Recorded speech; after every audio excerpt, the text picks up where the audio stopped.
Victor Hugo, Le dernier jour d'un condamné. Chapitre 1.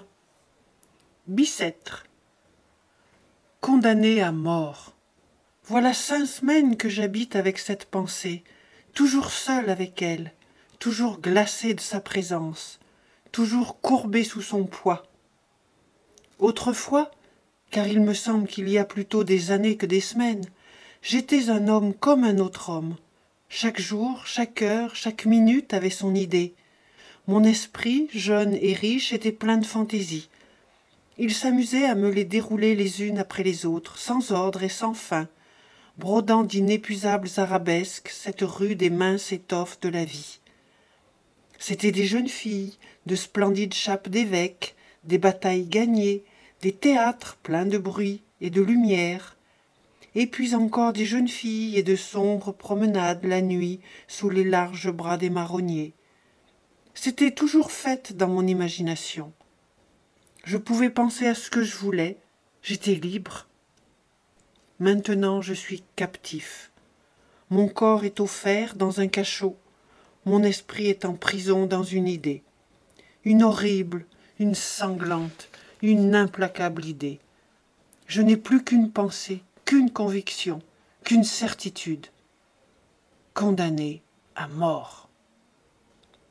Quoi que je fasse, elle est toujours là, cette pensée infernale, comme un spectre de plomb à mes côtés, seule et jalouse, chassant toute distraction, face à face avec moi misérable, et me secouant de ses 2 mains de glace quand je veux détourner la tête ou fermer les yeux.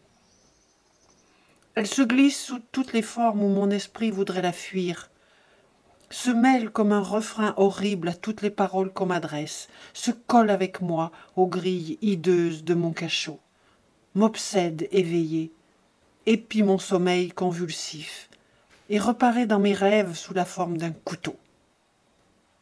Je viens de m'éveiller en sursaut, poursuivi par elle et me disant « Ah, ce n'est qu'un rêve !» Eh bien, avant même que mes yeux lourds aient eu le temps de s'entr'ouvrir assez pour voir cette fatale pensée écrite dans l'horrible réalité qui m'entoure, sur la dalle mouillée et suante de ma cellule, dans les rayons pâles de ma lampe de nuit, dans la trame grossière de la toile de mes vêtements, sur la sombre figure du soldat de garde dont la giberne reluit à travers la grille du cachot. Il me semble que déjà une voix a murmuré à mon oreille « Condamné à mort !»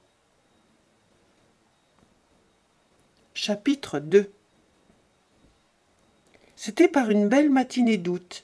Il y avait 3 jours que mon procès était entamé, 3 jours que mon nom et mon crime ralliaient chaque matin une nuée de spectateurs qui venaient s'abattre sur les bancs de la salle d'audience, comme des corbeaux autour d'un cadavre. 3 jours que toute cette fantasmagorie des juges, des témoins, des avocats, des procureurs du roi passait et repassait devant moi, tantôt grotesque, tantôt sanglante, toujours sombre et fatale. Les 2 premières nuits d'inquiétude et de terreur, je n'en avais pu dormir. La 3e, j'en avais dormi d'ennui et de fatigue. À minuit, j'avais laissé les jurés délibérants, on m'avait ramené sur la paille de mon cachot. Et j'étais tombé sur le champ dans un sommeil profond, dans un sommeil d'oubli. C'étaient les premières heures de repos depuis bien des jours. J'étais encore au plus profond de ce profond sommeil lorsqu'on vint me réveiller. Cette fois, il ne suffit point du pas lourd et des souliers ferrés du guichetier, du cliquetis de son nœud de clé, du grincement rauque des verrous. Il fallut, pour me tirer de ma léthargie, sa rude voix à mon oreille et sa main rude sur mon bras. « Levez-vous donc !» J'ouvris les yeux, je me dressai effaré sur mon séant. En ce moment, par l'étroite et autre fenêtre de ma cellule, je vis au plafond du corridor voisin, seul ciel qu'il me fut donné d'entrevoir, ce reflet jaune où des yeux habitués aux ténèbres d'une prison savent si bien reconnaître le soleil. J'aime le soleil. « Il fait beau, dis-je au guichetier. Il resta un moment sans me répondre, comme ne sachant si cela valait la peine de dépenser une parole. Puis, avec quelque effort, il murmura brusquement « C'est possible ». Je demeurais immobile, l'esprit à demi endormi, la bouche souriante, l'œil fixé sur cette douce réverbération dorée qui diaperait le plafond. « Voilà une belle journée », répétai-je. « Oui, » répondit l'homme, « on vous attend. » Ce peu de mots, comme le fil qui rompt le vol de l'insecte, me rejeta violemment dans la réalité. Je revis soudain, comme dans la lumière d'un éclair, la sombre salle des assises. Le fer à cheval des juges chargés de haillons ensanglantés, les 3 rangs de témoins aux faces stupides, les 2 gendarmes aux 2 bouts de mon banc, et les robes noires s'agitaient, et les têtes de la foule fourmillaient au fond dans l'ombre, et s'arrêtait sur moi le regard fixe de ces 12 jurés, qui avaient veillé pendant que je dormais. Je me levai, mes dents claquaient, mes mains tremblaient et ne savaient où trouver mes vêtements, mes jambes étaient faibles.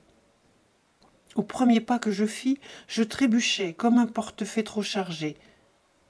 Cependant, je suivis le geôlier. Les 2 gendarmes m'attendaient au seuil de la cellule. On me remit les menottes. Cela avait une petite serrure compliquée qu'ils fermèrent avec soin. Je laissai faire. C'était une machine sur une machine. Nous traversâmes d'une cour intérieure. L'air vif du matin me ranima. Je levai la tête. Le ciel était bleu, et les rayons chauds du soleil, découpés par les longues cheminées, traçaient de grands angles de lumière au faîte des murs hauts et sombres de la prison. Il faisait beau, en effet. Nous montâmes un escalier tournant en vis. Nous passâmes un corridor, puis un autre, puis un troisième, puis une porte basse s'ouvrit. Un air chaud, mêlé de bruit, vint me frapper au visage. C'était le souffle de la foule dans la salle des assises. J'entrai. Il y eut à mon apparition une rumeur d'armes et de voix. Les banquettes se déplacèrent bruyamment, les cloisons claquèrent, et pendant que je traversais la longue salle entre 2 masses de peuple muré de soldats, il me semblait que j'étais le centre auquel se rattachaient les fils qui faisaient mouvoir toutes ces faces béantes et penchées. En cet instant, je m'aperçus que j'étais sans fer, mais je ne pus me rappeler où ni quand on me les avait ôtés. Alors il se fit un grand silence. J'étais parvenu à ma place. Au moment où le tumulte cessa dans la foule, il cessa aussi dans mes idées. Je compris tout à coup clairement ce que je n'avais fait qu'entrevoir confusément jusqu'alors, que le moment décisif était venu, et que j'étais là pour entendre ma sentence. L'explique qui pourra, de la manière dont cette idée me vint, elle ne me causa pas de terreur. Les fenêtres étaient ouvertes, l'air et le bruit de la ville arrivaient librement du dehors. La salle était claire, comme pour une noce. Les gais rayons du soleil traçaient çà et là la figure lumineuse des croisés, tantôt allongée sur le plancher, tantôt développée sur les tables, tantôt brisée à l'angle des murs. Et de ces losanges éclatants aux fenêtres, chaque rayon découpait dans l'air un grand prisme de poussière d'or. Les juges, au fond de la salle, avaient l'air satisfaits, probablement de la joie d'avoir bientôt fini. Le visage du président, doucement éclairé par le reflet d'une vitre, avait quelque chose de calme et de bon, et un jeune assesseur causait presque gaiement en chiffonnant son rabat avec une jolie dame en chapeau rose, placée par faveur derrière lui. Les jurés seuls paraissaient blêmes et abattus. Mais c'était apparemment de fatigue d'avoir veillé toute la nuit. Quelques-uns bâillaient. Rien dans leur contenance n'annonçait des hommes qui viennent de porter une sentence de mort. Et sur les figures de ces bons bourgeois, je ne devinais qu'une grande envie de dormir. En face de moi, une fenêtre était toute grande ouverte. J'entendis rire sur le quai des marchandes de fleurs, et au bord de la croisée, une jolie petite plante jaune, toute pénétrée d'un rayon de soleil, jouait avec le vent dans une fente de la pierre. Comment une idée sinistre aurait-elle pu poindre parmi tant de gracieuses sensations? Inondé d'air et de soleil, il me fut impossible de penser à autre chose qu'à la liberté. L'espérance vint rayonner en moi comme le jour autour de moi. Et, confiant, j'attendis ma sentence comme on attend la délivrance et la vie. Cependant, mon avocat arriva. On l'attendait. Il venait de déjeuner copieusement et de bon appétit. Parvenu à sa place, il se pencha vers moi avec un sourire. « J'espère, » me dit-il. « N'est-ce pas ?» répondis-je, léger et souriant aussi. « Oui, reprit-il, je ne sais rien encore de leur déclaration, mais ils auront sans doute écarté la préméditation, et alors ce ne sera que les travaux forcés à perpétuité. »« Que dites-vous là, monsieur ?» répliquai-je indigné. « Plutôt 100 fois la mort !»« Oui, la mort. Et d'ailleurs, me répétait je ne sais quelle voix intérieure, qu'est-ce que je risque à dire cela? A-t-on jamais prononcé sentence de mort autrement qu'à minuit, au flambeau, dans une salle sombre et noire, et par une froide nuit de pluie et d'hiver? Mais au mois d'août, à 8 heures du matin, un si beau jour, c'est bon juré, c'est impossible. Et mes yeux revenaient se fixer sur la jolie fleur jaune au soleil. Tout à coup, le président, qui n'attendait que l'avocat, m'invita à me lever. La troupe porta les armes. Comme par un mouvement électrique, toute l'assemblée fut debout au même instant. Une figure insignifiante et nulle, placée à une table au-dessous du tribunal, c'était, je pense, le greffier, prit la parole et lut le verdict que les jurés avaient prononcé en mon absence. Une sueur froide sortit de tous mes membres. Je m'appuyai au mur pour ne pas tomber. « Avocat, avez-vous quelque chose à dire sur l'application de la peine ?» demanda le président. J'aurais eu, moi, tout à dire, mais rien ne me vint. Ma langue resta collée à mon palais. Le défenseur se leva. Je compris qu'il cherchait à atténuer la déclaration du jury et à mettre dessous, au lieu de la peine qu'elle provoquait, l'autre peine, celle que j'avais été si blessé de lui voir espérer. Il fallut que l'indignation fût bien forte pour se faire jour à travers les 1000 émotions qui se disputaient ma pensée. Je voulus répéter à haute voix ce que je lui avais déjà dit, plutôt 100 fois la mort. Mais l'haleine me manqua, et je ne pus que l'arrêter rudement par le bras, en criant avec une force convulsive « Non !» Le procureur général combattit l'avocat, et je l'écoutai avec une satisfaction stupide. Puis les juges sortirent, puis ils rentrèrent, et le président me lut mon arrêt. « Condamné à mort !» dit la foule, et tandis qu'on m'emmenait, tout ce peuple se rua sur mes pas avec le fracas d'un édifice qui se démolit. Moi, je marchais, ivre et stupéfait. Une révolution venait de se faire en moi. Jusqu'à l'arrêt de mort, je m'étais senti respirer, palpiter, vivre dans le même milieu que les autres hommes. Maintenant, je distinguais clairement comme une clôture entre le monde et moi. Rien ne m'apparaissait plus sous le même aspect qu'auparavant. Ces larges fenêtres lumineuses, ce beau soleil, ce ciel pur, cette jolie fleur, tout cela était blanc et pâle, de la couleur d'un linceul. Ces hommes, ces femmes, ces enfants qui se pressaient sur mon passage, je leur trouvais des airs de fantômes. Au bas de l'escalier, une noire et sale voiture grillée m'attendait. Au moment d'y monter, je regardai au hasard dans la place. « Un condamné à mort !» criaient les passants en courant vers la voiture.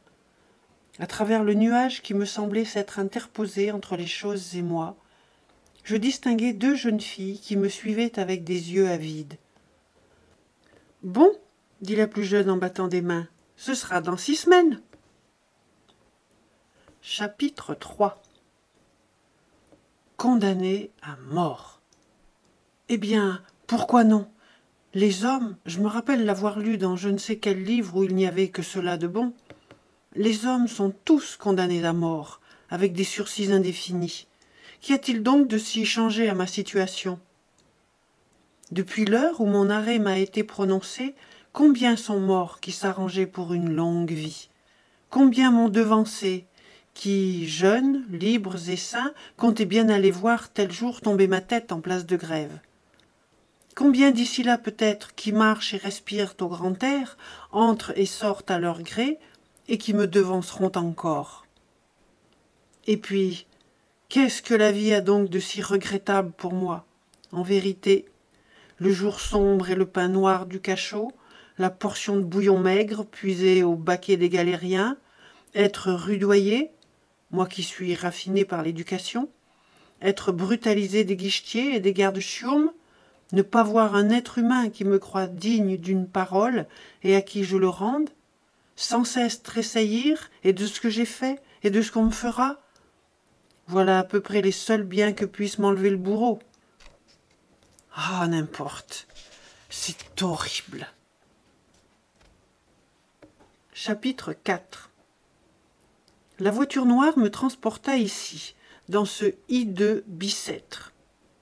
Vu de loin, cet édifice a quelque majesté. Il se déroule à l'horizon, au front d'une colline, et à distance garde quelque chose de son ancienne splendeur, un air de château de roi. Mais à mesure que vous approchez, le palais devient masure. Les pignons dégradés blessent l'œil. Je ne sais quoi de honteux et d'appauvri salit ces royales façades. On dirait que les murs ont une lèpre. Plus de vitres, plus de glace aux fenêtres, mais de massifs barreaux de fer entrecroisés, auxquels se colle çà et là quelque hâve figure d'un galérien ou d'un fou. C'est la vie vue de près. Chapitre 5. À peine arrivé, des mains de fer s'emparèrent de moi. On multiplia les précautions. Point de couteau, point de fourchette pour mes repas. La camisole de force, une espèce de sac de toile à voilure, emprisonna mes bras. On répondait de ma vie. Je m'étais pourvu en cassation. On pouvait avoir pour 6 ou 7 semaines cette affaire onéreuse, et il importait de me conserver sain et sauf à la place de grève. Les premiers jours, on me traita avec une douceur qui m'était horrible. Les égards d'un guichetier sentent l'échafaud. Par bonheur, au bout de peu de jours, l'habitude reprit le dessus. Ils me confondirent avec les autres prisonniers dans une commune brutalité, et n'eurent plus de ces distinctions inaccoutumées de politesse qui me remettaient sans cesse le bourreau sous les yeux. Ce ne fut pas la seule amélioration. Ma jeunesse, ma docilité, les soins de l'aumônier de la prison, et surtout quelques mots en latin que j'adressai au concierge, qui ne les comprit pas, m'ouvrirent la promenade une fois par semaine avec les autres détenus, et firent disparaître la camisole où j'étais paralysé. Après bien des hésitations, on m'a aussi donné de l'encre, du papier, des plumes et une lampe de nuit. Tous les dimanches, après la messe, on me lâche dans le préau à l'heure de la récréation. Là, je cause avec les détenus, il le faut bien. Ils sont bonnes gens, les misérables. Ils me comptent leur tour. Ce serait à faire horreur, mais je sais qu'ils se vantent. Ils m'apprennent à parler argot, à rouscailler bigorne, comme ils disent. C'est toute une langue hantée sur la langue générale, comme une espèce d'excroissance hideuse, comme une verrue. Quelquefois une énergie singulière, un pittoresque effrayant. Il y a du résiné sur le trimar, du sang sur le chemin. Épouser la veuve, être pendu, comme si la corde du gibet était veuve de tous les pendus. La tête d'un voleur a 2 noms, la Sorbonne, quand elle médite, raisonne et conseille le crime, la tronche, quand le bourreau la coupe. Quelquefois de l'esprit de vaudeville, un cachemire d'osier, une hotte de chiffonnier. La menteuse, la langue. Et puis, partout, à chaque instant, des mots bizarres, mystérieux, laids et sordides, venus on ne sait d'où. Le tôle, le bourreau, la coune, la mort, la placarde, la place des exécutions. On dirait des crapauds et des araignées. Quand on entend parler cette langue, cela fait l'effet de quelque chose de sale et de poudreux, d'une liasse de haillons que l'on secouerait devant vous. Du moins, ces hommes-là me plaignent, ils sont les seuls. Les geôliers, les guichetiers, les porte-clés, je ne leur en veux pas. Causent, terrient et parlent de moi, devant moi, comme d'une chose. Chapitre 6. Je me suis dit, puisque j'ai le moyen d'écrire, pourquoi ne le ferais-je pas? Mais quoi écrire? Prise entre 4 murailles de pierre nues et froides, sans liberté pour mes pas, sans horizon pour mes yeux, pour unique distraction machinalement occupée tout le jour à suivre la marche lente de ce carré blanchâtre que le Judas de ma porte découpe vis-à-vis sur le mur sombre, et, comme je le disais tout à l'heure, seul à seul avec une idée de crime et de châtiment, de meurtre et de mort. Est-ce que je puis avoir quelque chose à dire, moi qui n'ai plus rien à faire dans ce monde? Et que trouverais-je dans ce cerveau flétri et vide qui vaille la peine d'être écrit? Pourquoi non? Si tout autour de moi est monotone et décoloré, n'y a-t-il pas en moi une tempête, une lutte, une tragédie? Cette idée fixe qui me possède ne se présente-t-elle pas à moi à chaque heure, à chaque instant, sous une nouvelle forme, toujours plus hideuse et plus ensanglantée à mesure que le terme approche? Pourquoi n'essayerais-je pas de me dire à moi-même tout ce que j'éprouve de violent et d'inconnu dans la situation abandonnée où me voilà? Certes, la matière est riche, et si abrégée que soit ma vie, il y aura bien encore dans les angoisses, dans les terreurs, dans les tortures qui la rempliront de cette heure à la dernière, de quoi user cette plume et tarir cet encrier. D'ailleurs, ces angoisses, le seul moyen d'en moins souffrir, c'est de les observer, et les peindre m'en distraira. Et puis, ce que j'écrirai ainsi ne sera peut-être pas inutile.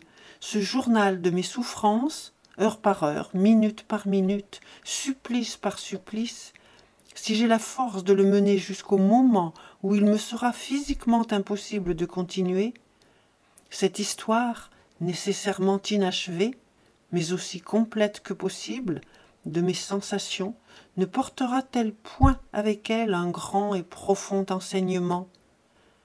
N'y aura-t-il pas dans ce procès-verbal de la pensée agonisante, dans cette progression toujours croissante de douleur, dans cette espèce d'autopsie intellectuelle d'un condamné, plus d'une leçon pour ceux qui condamnent? Peut-être cette lecture leur rendra-t-elle la main moins légère quand il s'agira, quelque autre fois, de jeter une tête qui pense, une tête d'homme, dans ce qu'ils appellent la balance de la justice. Peut-être n'ont-ils jamais réfléchi, les malheureux, à cette lente succession de tortures qui renferme la formule expéditive d'un arrêt de mort. Se sont-ils jamais seulement arrêtés à cette idée poignante que dans l'homme qu'ils retranchent, il y a une intelligence qui avait compté sur la vie, une âme qui ne s'est point disposée pour la mort? Non. Ils ne voient dans tout cela que la chute verticale d'un couteau triangulaire, et pensent sans doute que pour le condamné, il n'y a rien avant, rien après. Ces feuilles les détromperont. Publiées peut-être un jour, elles arrêteront quelques moments leur esprit sur les souffrances de l'esprit, car ce sont celles-là qu'ils ne soupçonnent pas.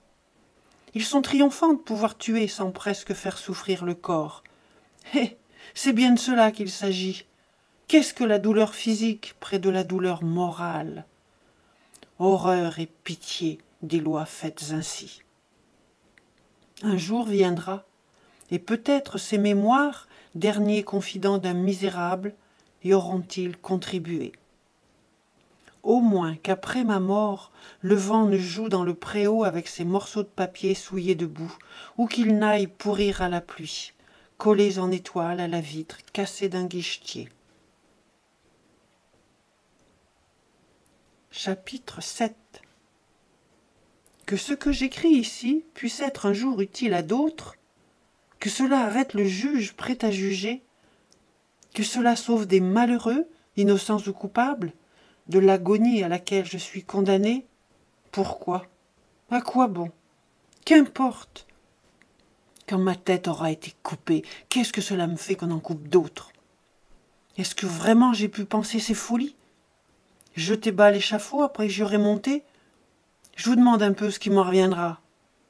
Quoi?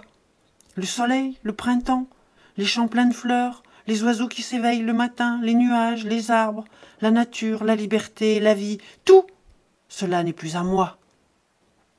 Ah, c'est moi qu'il faudrait sauver. Est-il bien vrai que cela ne se peut, qu'il faudra mourir demain, aujourd'hui peut-être, que cela est ainsi? Ô Dieu, l'horrible idée à se briser la tête au mur de son cachot. Chapitre 8. Comptons ce qui me reste.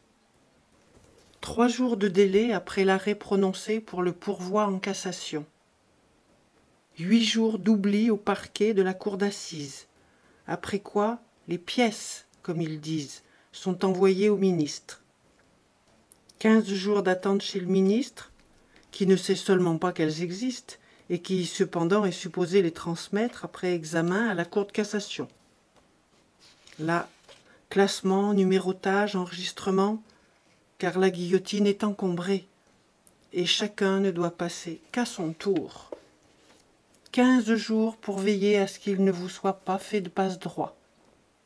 Enfin, la cour s'assemble, d'ordinaire un jeudi, rejette 20 pourvois en masse et renvoie le tout au ministre, qui renvoie au procureur général, qui renvoie au bureau. 3 jours.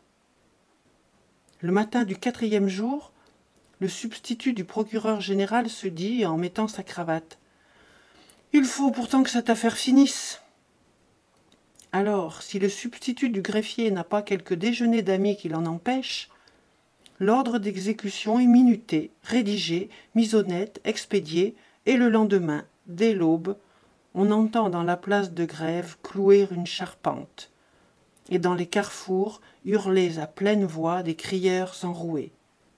En tout 6 semaines. La petite fille avait raison. Or, voilà 5 semaines au moins, 6 peut-être, je n'ose compter, que je suis dans ce cabanon de Bicêtre, et il me semble qu'il y a 3 jours, c'était jeudi. Chapitre 9. Je viens de faire mon testament.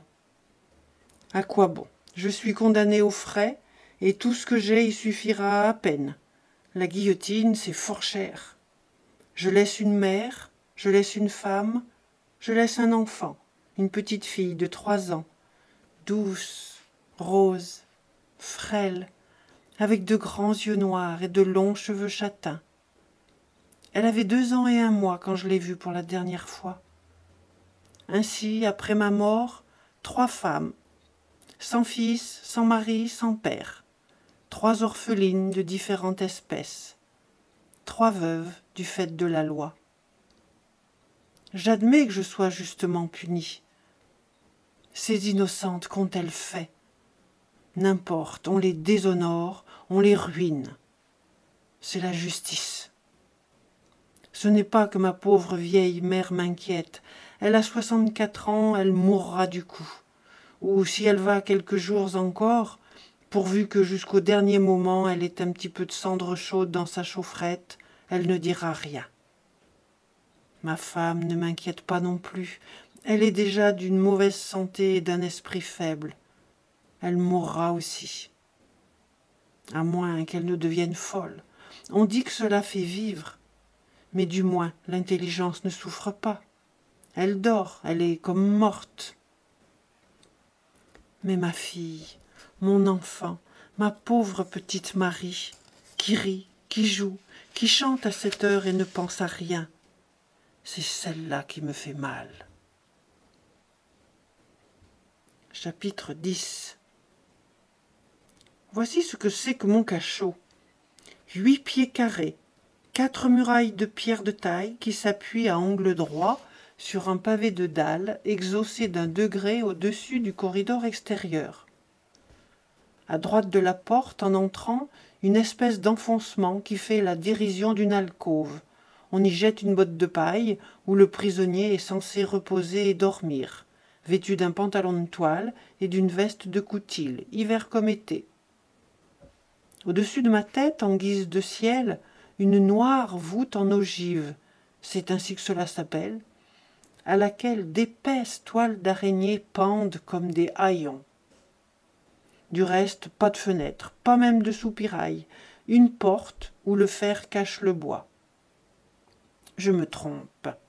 Au centre de la porte, vers le haut, une ouverture de 9 pouces carrés, coupée d'une grille en croix, et que le guichetier peut fermer la nuit. Au dehors, un assez long corridor, éclairé, aéré au moyen de soupiraux étroits au haut du mur, et divisé en compartiments de maçonnerie qui communiquent entre eux par une série de portes cintrées et basses. Chacun de ces compartiments sert en quelque sorte d'antichambre à un cachot pareil au mien. C'est dans ces cachots que l'on met les forçats condamnés par le directeur de la prison à des peines de discipline. Les 3 premiers cabanons sont réservés aux condamnés à mort, parce qu'étant plus voisins de la geôle, ils sont plus commodes pour le geôlier. Ces cachots sont tout ce qui reste de l'ancien château de Bicêtre, tel qu'il fut bâti dans le XVe siècle par le cardinal de Winchester, le même qui fit brûler Jeanne d'Arc. J'ai entendu dire cela à des curieux qui sont venus me voir l'autre jour dans ma loge, et qui me regardaient à distance comme une bête de la ménagerie. Le guichetier a eu 100 sous.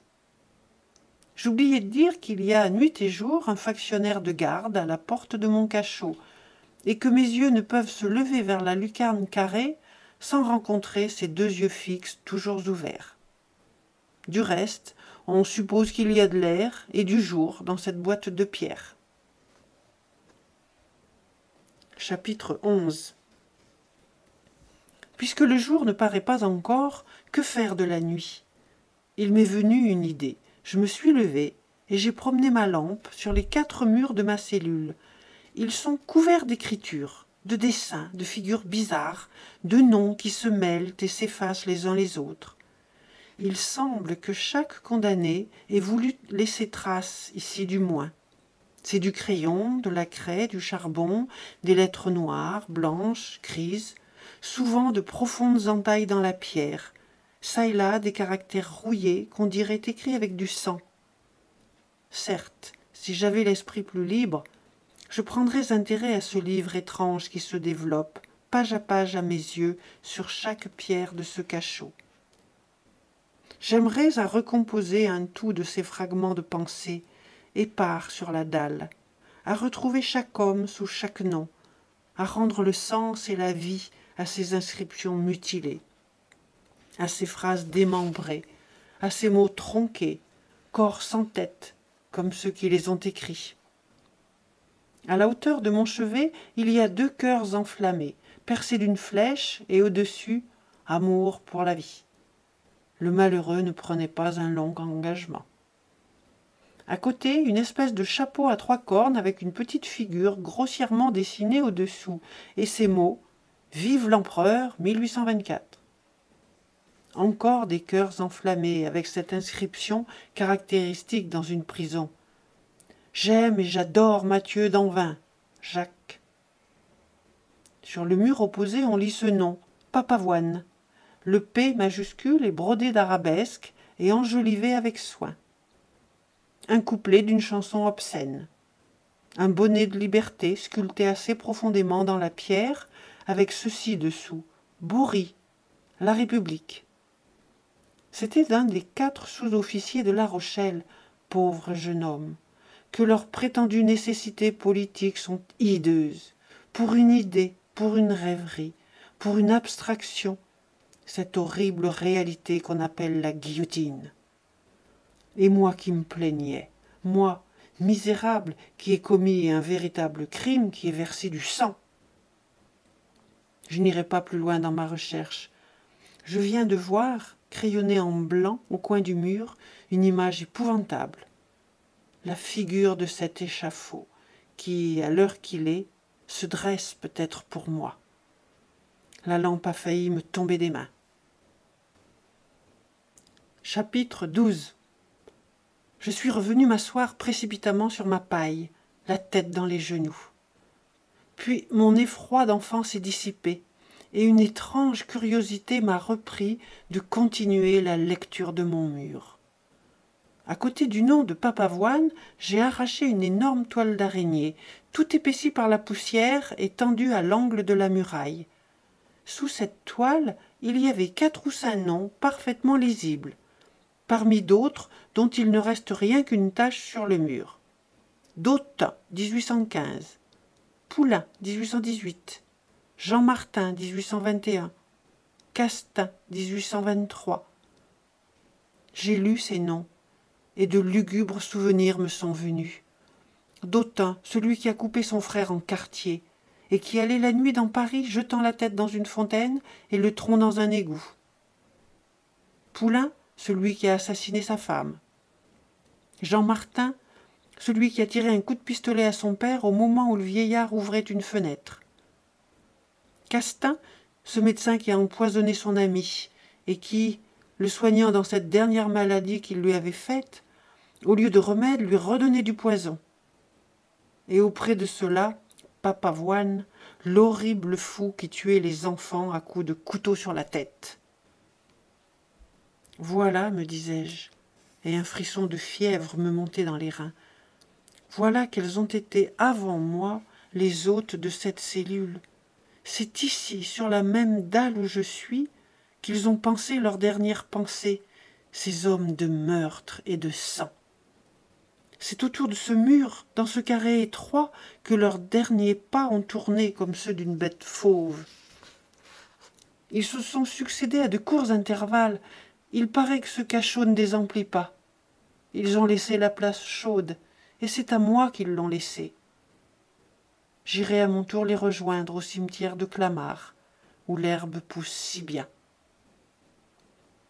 Je ne suis ni visionnaire ni superstitieux.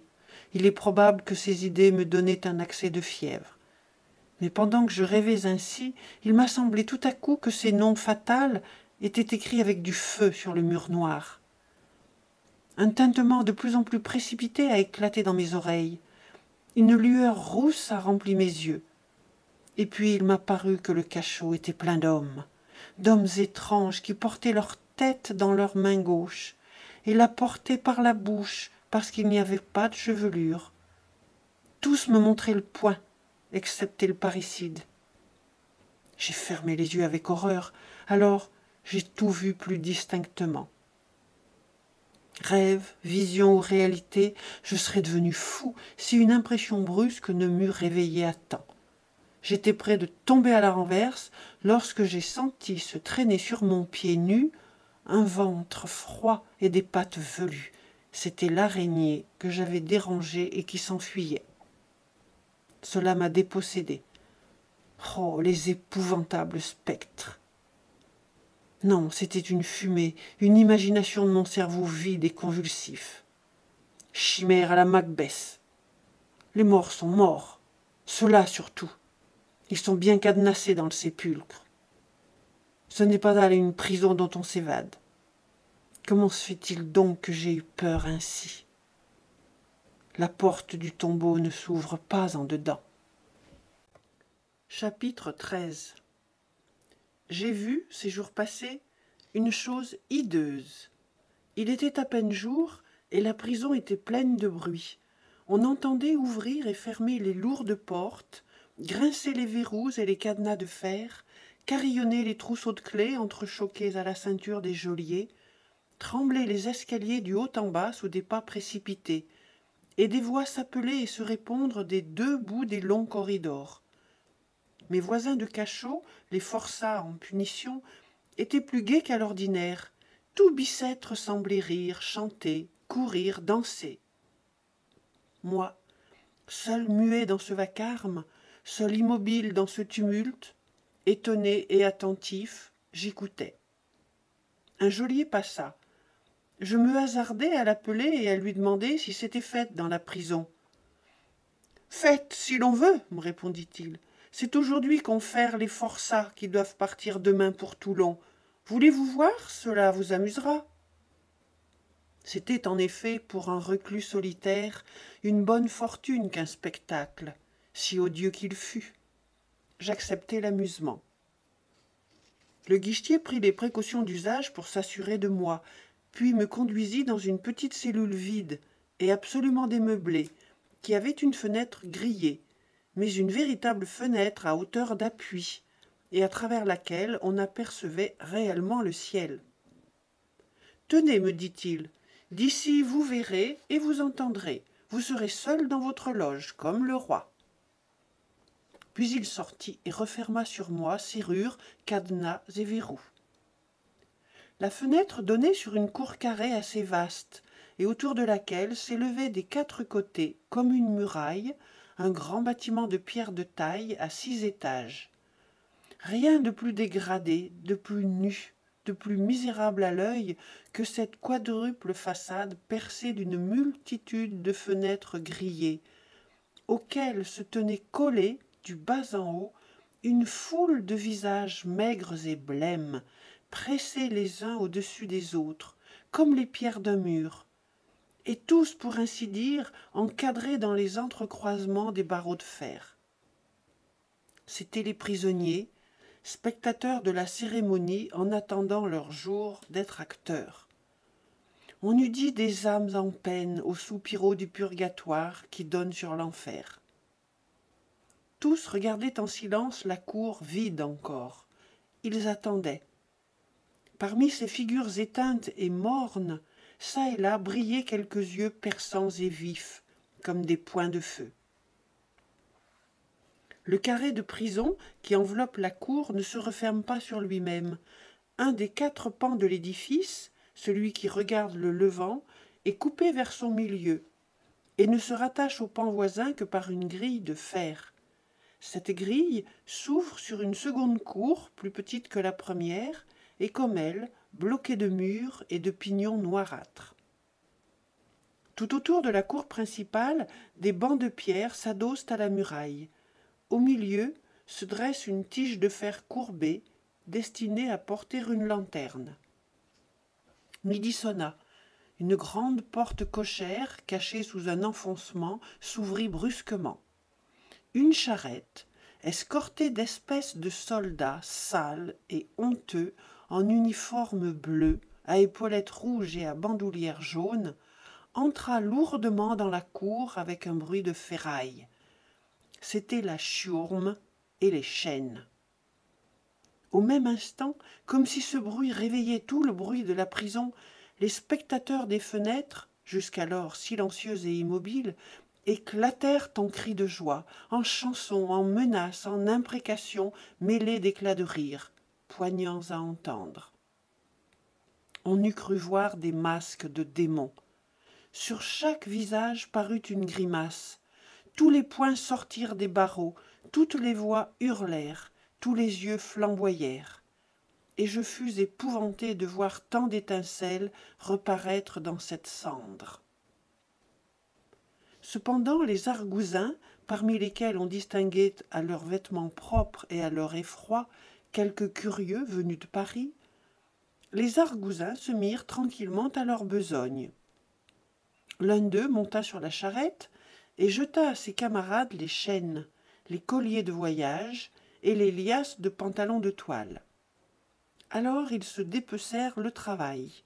Les uns allèrent étendre dans un coin de la cour les longues chaînes qu'ils nommaient dans leur argot les ficelles. Les autres déployèrent sur le pavé les taffetas, les chemises et les pantalons, tandis que les plus sagaces examinaient un à un, sous l'œil de leur capitaine, petit vieillard trapu, les carcans de fer, qu'ils éprouvaient ensuite en les faisant étinceler sur le pavé.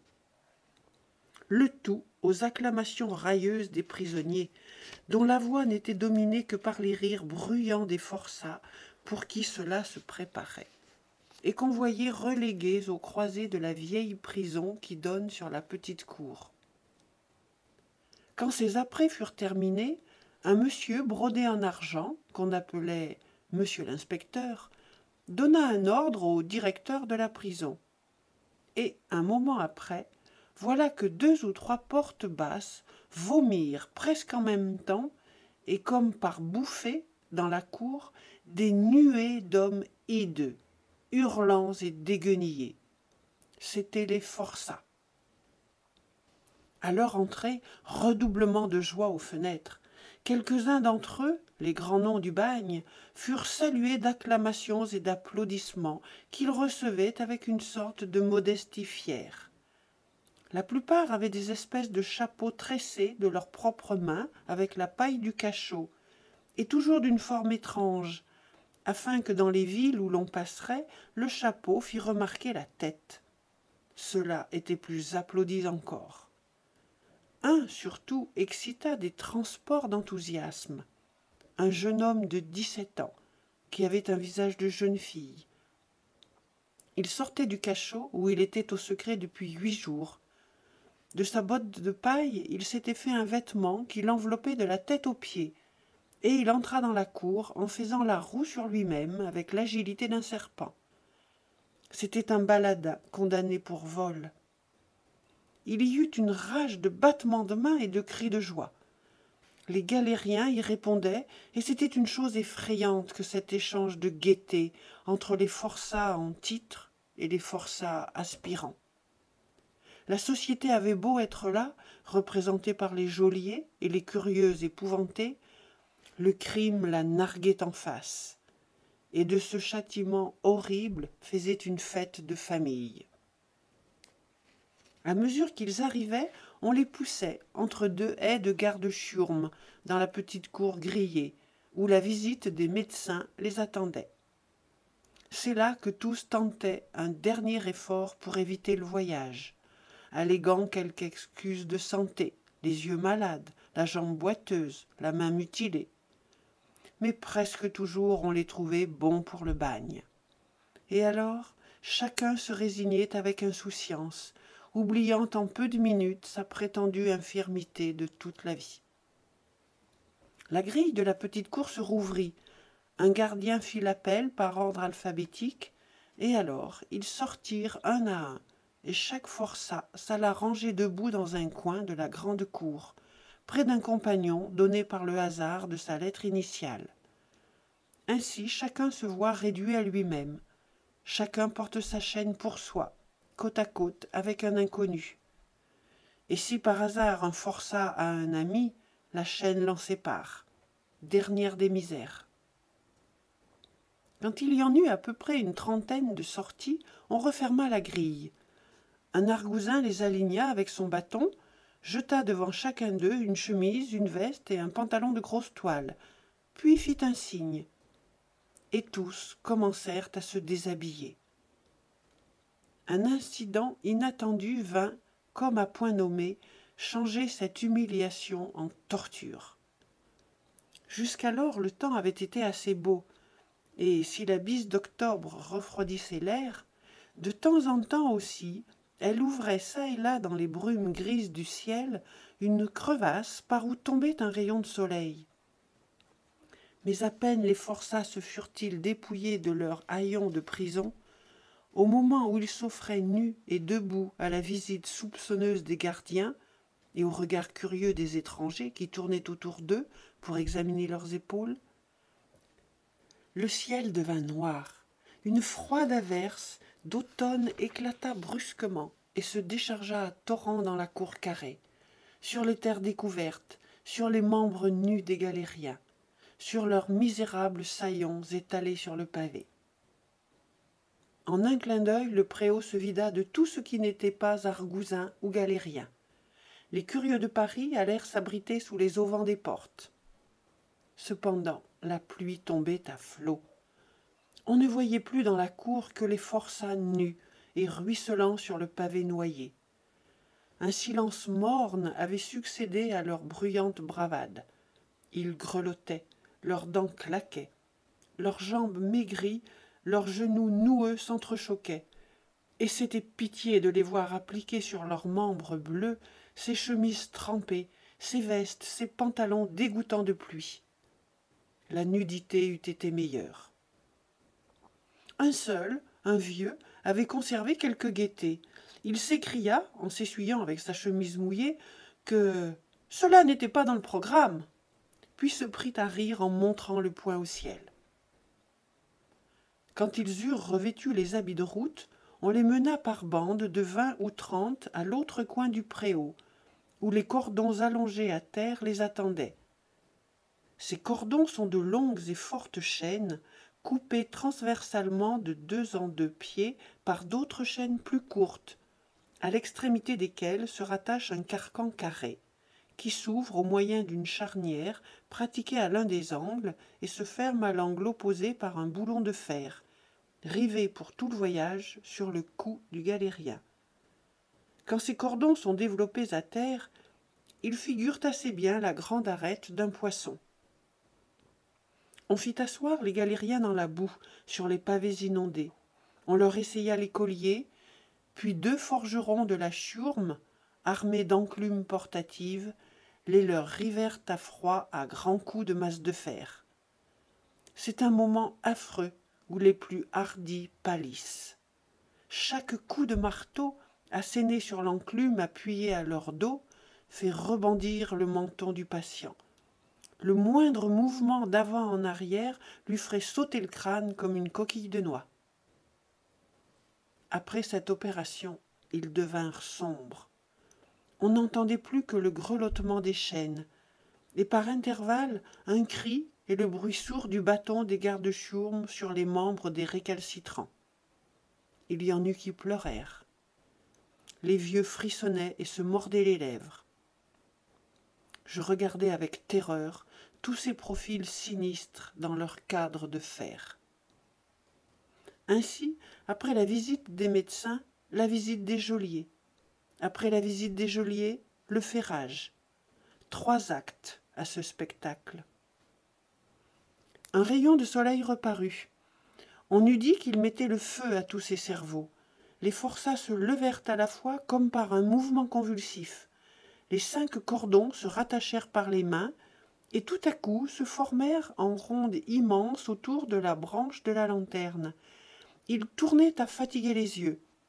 Ils chantaient une chanson du bagne, une romance d'argot, sur un air tantôt plaintif, tantôt furieux et gai. On entendait par intervalles des cris grêles, des éclats de rire déchirés et haletants se mêler aux mystérieuses paroles. Puis des acclamations furibondes. Et les chaînes qui s'entrechoquaient en cadence servaient d'orchestre à ce chant plus rauque que leur bruit. Si je cherchais une image du sabbat, je ne la voudrais ni meilleure ni pire. On apporta dans le préau un large baquet. Les gardes-chiourmes rompirent la danse des forçats à coups de bâton et les conduisirent à ce baquet, dans lequel on voyait nager je ne sais quelles herbes, dans je ne sais quel liquide fumant et sale. Ils mangèrent. Puis, ayant mangé, ils jetèrent sur le pavé ce qui restait de leur soupe et de leur pain bis, et se remirent à danser et à chanter. Il paraît qu'on leur laisse cette liberté le jour du ferrage et la nuit qui le suit.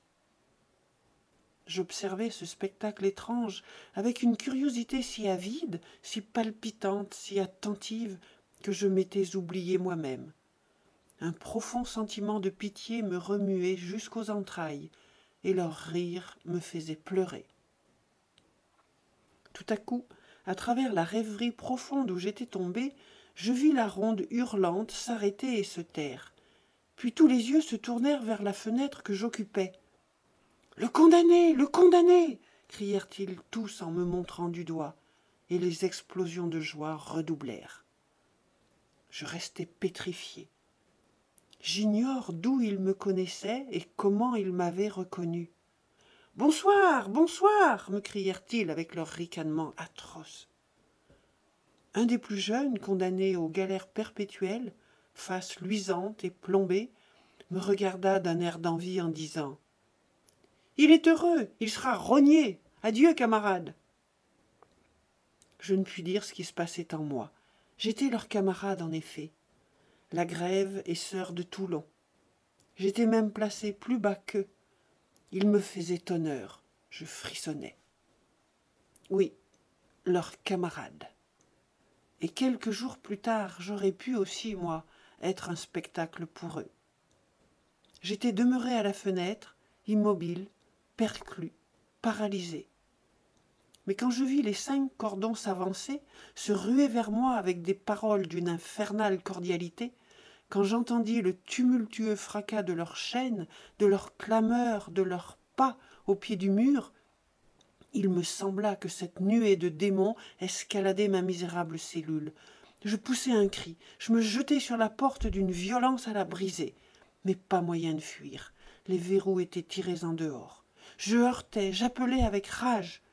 Puis il me sembla entendre de plus près encore les effrayantes voix des forçats. Je crus voir leur tête hideuse paraître déjà au bord de ma fenêtre. Je poussai un second cri d'angoisse et je tombai évanoui. Chapitre 14. Quand je revins à moi, il était nuit. J'étais couché dans un grabat. Une lanterne qui vacillait au plafond me fit voir d'autres grabats alignés des 2 côtés du mien. Je compris qu'on m'avait transporté à l'infirmerie. Je restai quelques instants éveillé, mais sans pensée et sans souvenir, tout entier au bonheur d'être dans un lit. Certes, en d'autres temps, ce lit d'hôpital et de prison m'eût fait reculer de dégoût et de pitié, mais je n'étais plus le même homme. Les draps étaient gris et rudes au toucher, la couverture maigre et trouée. On sentait la paillasse à travers le matelas, qu'importe. Mes membres pouvaient se déroidir à l'aise entre ces draps grossiers. Sous cette couverture, si mince qu'elle fût, je sentais se dissiper peu à peu cet horrible froid de la moelle des os dont j'avais pris l'habitude. Je me rendormis. Un grand bruit me réveilla. Il faisait petit jour. Ce bruit venait du dehors. Mon lit était à côté de la fenêtre. Je me levai sur mon séant pour voir ce que c'était. La fenêtre donnait sur la grande cour de Bicêtre. Cette cour était pleine de monde. 2 haies de vétérans avaient peine à maintenir libre, au milieu de cette foule, un étroit chemin qui traversait la cour. Entre ce double rang de soldats cheminaient lentement, cahotés à chaque pavé, 5 longues charrettes chargées d'hommes. C'étaient les forçats qui partaient. Ces charrettes étaient découvertes. Chaque cordon en occupait une. Les forçats étaient assis de côté sur chacun des bords, adossés les uns aux autres, séparés par la chaîne commune qui se développait dans la longueur du chariot, et sur l'extrémité de laquelle un argousin debout, fusil chargé, tenait le pied.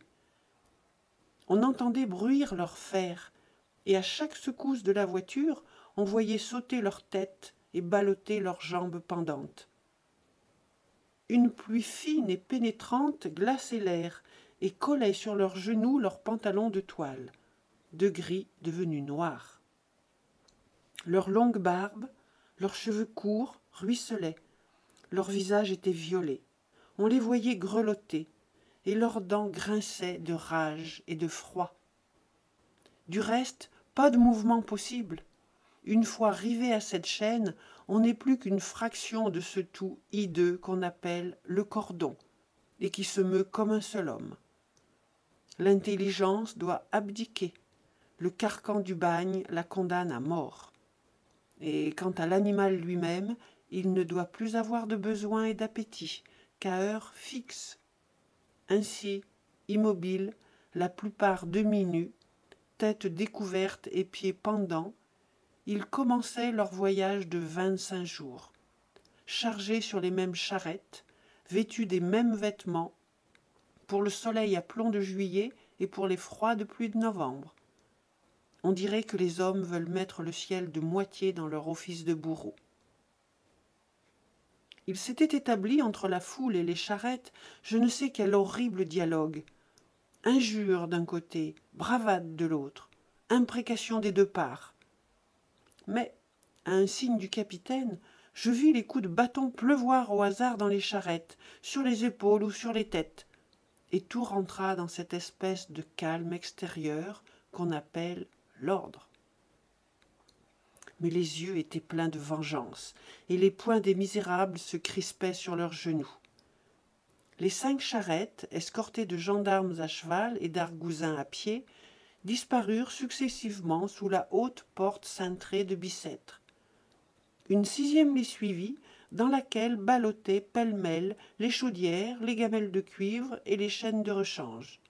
Quelques gardes-chiourmes qui s'étaient attardés à la cantine sortirent en courant pour rejoindre leur escouade. La foule s'écoula. Tout ce spectacle s'évanouit comme une fantasmagorie. On entendit s'affaiblir par degrés dans l'air le bruit lourd des roues et des pieds des chevaux sur la route pavée de Fontainebleau, le claquement des fouets, le cliquetis des chaînes et les hurlements du peuple qui souhaitait malheur au voyage des galériens.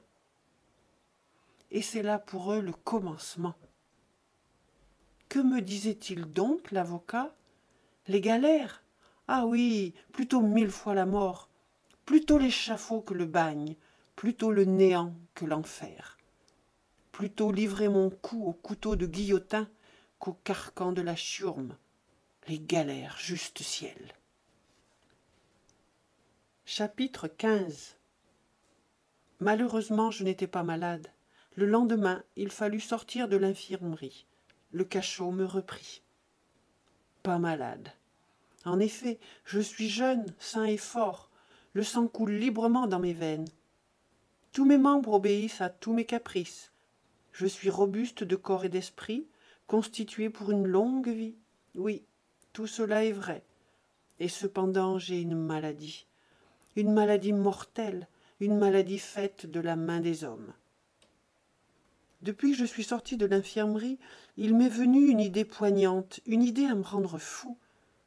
C'est que j'aurais peut-être pu m'évader si l'on m'y avait laissé. Ces médecins, ces sœurs de charité, semblaient prendre intérêt à moi. Mourir si jeune et d'une telle mort. On eût dit qu'ils me plaignaient, tant ils étaient empressés autour de mon chevet. Bah, curiosité. Et puis, ces gens qui guérissent vous guérissent bien d'une fièvre, mais non d'une sentence de mort. Et pourtant cela leur serait si facile. Une porte ouverte, qu'est-ce que cela leur ferait? Plus de chance maintenant. Mon pourvoi sera rejeté parce que tout est en règle. Les témoins ont bien témoigné, les plaideurs ont bien plaidé, les juges ont bien jugé. Je n'y compte pas. À moins que... Non, folie, plus d'espérance. Le pourvoi, c'est une corde qui vous tient suspendu au-dessus de l'abîme et qu'on entend craquer à chaque instant jusqu'à ce qu'elle se casse. C'est comme si le couteau de la guillotine mettait 6 semaines à tomber. Si j'avais ma grâce, avoir ma grâce, et par qui, et pourquoi, et comment? Il est impossible qu'on me fasse grâce. L'exemple, comme ils disent. Je n'ai plus que 3 pas à faire.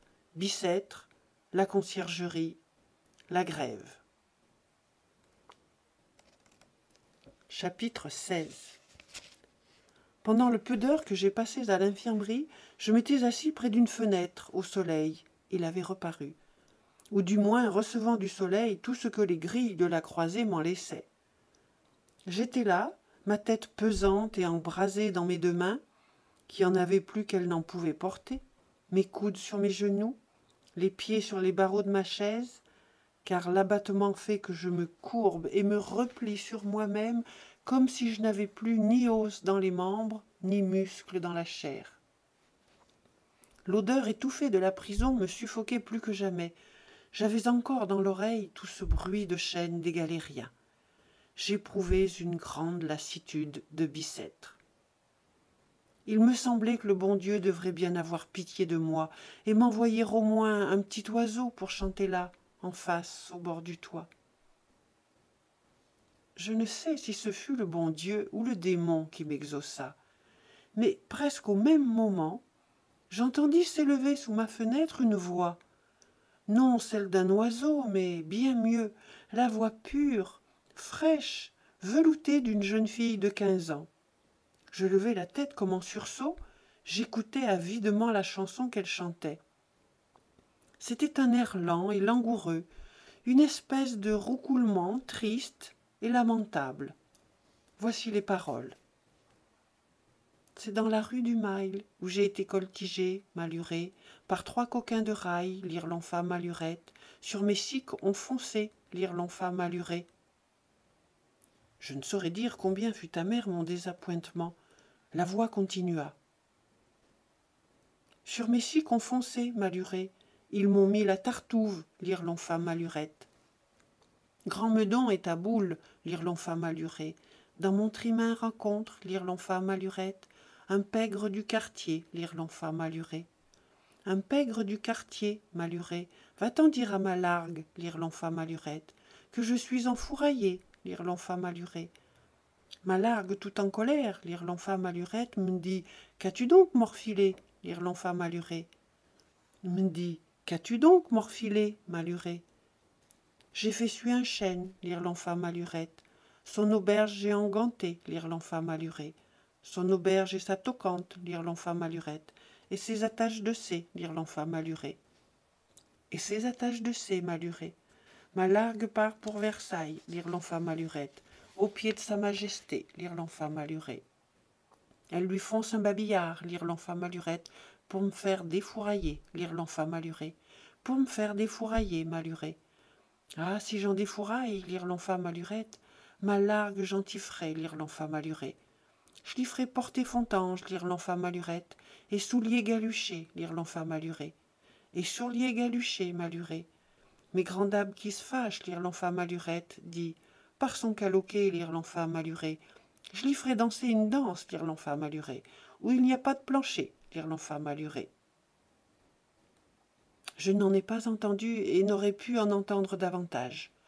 Le sens à demi compris et à demi caché de cette horrible complainte, cette lutte du brigand avec le guet, ce voleur qu'il rencontre et qu'il dépêche à sa femme, cet épouvantable message « J'ai assassiné un homme et je suis arrêté, j'ai fait suer un chêne et je suis enfouraillé », cette femme qui court à Versailles avec un placet, et cette majesté qui s'indigne et menace le coupable de lui faire danser la danse où il n'y a pas de plancher, et tout cela chanté sur l'air le plus doux et par la plus douce voix qui ait jamais endormi l'oreille humaine.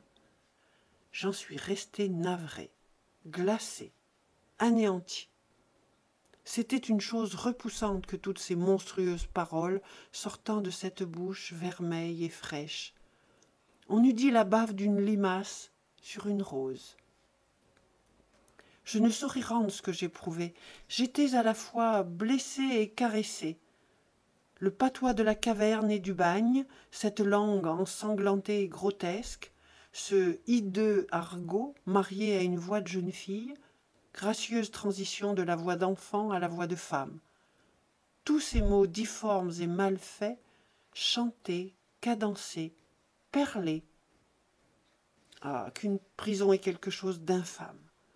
Il y a un venin qui y salit tout. Tout s'y flétrit, même la chanson d'une fille de 15 ans. Vous y trouvez un oiseau, il a de la boue sur son aile. Vous y cueillez une jolie fleur, vous la respirez, elle pue. Chapitre 17. Oh, si je m'évadais, comme je courrais à travers champs. Non, il ne faudrait pas courir, cela fait regarder et soupçonner.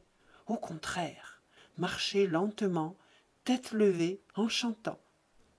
Tâchez d'avoir quelques vieux sarraux bleus à dessins rouges, cela déguise bien, tous les maraîchers des environs en portent. Je sais, auprès d'Arcueil, un fourré d'arbres à côté d'un marais, où, étant au collège, je venais avec mes camarades pêcher des grenouilles tous les jeudis. C'est là que je me cacherai, jusqu'au soir. La nuit tombée, je reprendrai ma course, j'irai à Vincennes. Non, la rivière m'empêcherait. J'irai à Arpajon. Il aurait mieux valu prendre du côté de Saint-Germain et aller au Havre et m'embarquer pour l'Angleterre. N'importe, j'arrive à Longjumeau. Un gendarme passe, il me demande mon passeport. Je suis perdu. Ah, malheureux rêveur, brise donc d'abord le mur épais des 3 pieds qui t'emprisonnent. La mort, la mort. quand je pense que je suis venu tout enfant, ici, à Bicêtre, voir le grand puits et les fous.